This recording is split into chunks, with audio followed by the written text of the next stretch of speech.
Have you ever had that feeling? You've built something great, the price is right, but it just doesn't click with people. You know you've got the goods, but somehow the connection isn't there.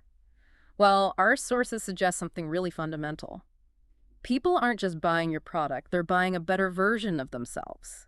And believe it or not, that often starts with the name. So think about it, what dream are you actually selling? It's fascinating stuff, isn't it? We're going to dive into what's called aspirational brand naming. And this deep dive is all about how certain words chosen really carefully can tap right into those core human desires.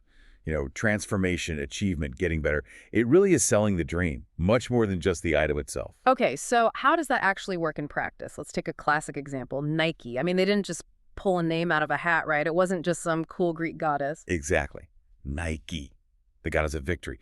By choosing that name, they baked this promise of triumph right into the brand's DNA. It's powerful. Right. So when you put on those shoes, you're not just getting footwear. You're kind of buying into the idea of your own win, your own victory. That feels huge. Yeah. But does it only work with these big mythological ideas, or can simple words do it too? Oh, absolutely. That's where it gets really interesting, I think. Many huge brands use action verbs. Think about GoPro. Instead of something boring like, I don't know, portable action camera. Yeah, terrible name. Right. They chose GoPro. Yeah. It's brilliant because it's got the Action Go and the Aspiration Pro. Yeah. It instantly suggests you can go professional with whatever you're doing, your adventures. It's like a bridge in language. An identity bridge, maybe? From who you are to who you want to be? Precisely. An identity bridge. It connects you to that aspiration. Okay, I get it. So it makes the customer the hero. What other brands nail this? Oh, plenty. LinkedIn, it's all about linking in with professionals, boosting your status, Fitbit becoming fit bit by bit. Upwork suggests elevating your work, your career. ThinkPad implies, empowering your thinking. Masterclass. Masterclass. That one's so direct. It's not just learn class, it promises mastery. Exactly. That little difference is huge. It creates this mental jump, doesn't it? From where you are now to where you desire to be, all from the name. Yeah, it makes you wonder how many products kind of miss out just because the name is flat. Okay, so action verbs build that bridge. What about names that just are the goal or represent something big? Well, some brands cut right to it. Take Tesla, named after a visionary inventor, Nikola Tesla. It immediately screams innovation, the future. Right. Driving a Tesla feels like you're part of that future. And Apple. Simple's interesting. So simple, organic, but it carries these undertones of knowledge, maybe originality, definitely simplicity. It cut through the tech jargon.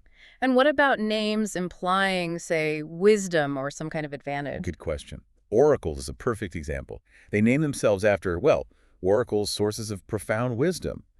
It positions their database tech as all-knowing. Giving you the answers. Pretty much. And then there's Slack. They did something really clever. They took a negative word slacking off and flipped it. Now it means removing the slack, the wasted effort from your teamwork, making things easier. That's smart. And then you have the whole world of luxury, right? That subtle status game. You see founder names Gucci, Prada, Hermes, Louis Vuitton. Over time, those names just become exclusivity. Absolutely. They're shorthand for a certain lifestyle, a certain status, and place names work too. Tiffany & Co. Just sounds like New York sophistication. Mont Blanc evokes the highest peak in Europe. Rolls-Royce. Those double-barreled British names just sound aristocratic. They're like verbal VIP passes. Little linguistic status symbols. Exactly. But interestingly, there's also a shift happening now, isn't there? Towards something else. Like authenticity. Precisely. We're seeing brands like Honest Tea or True & Co. Genuine Parts Company. Here, the aspiration isn't necessarily status or even skill mastery, but just being real. It suggests consumers are increasingly aspiring to, well, truth and genuine connection. So pulling this all together, the most effective aspirational names, they're not really about the features, are they? They connect emotionally. They tap into these really universal drives we all have, wanting to improve, to achieve things, to belong somewhere, to, I guess, become something more. They're selling identity transformation packaged in a word or two. That's the core of it. Our sources had this great little story. An entrepreneur had a company, Data Sync Solutions. Okay, name, but Yeah. it wasn't grabbing anyone. She rebranded to Clearleap Analytics. Same product, totally different feeling. Clear leap.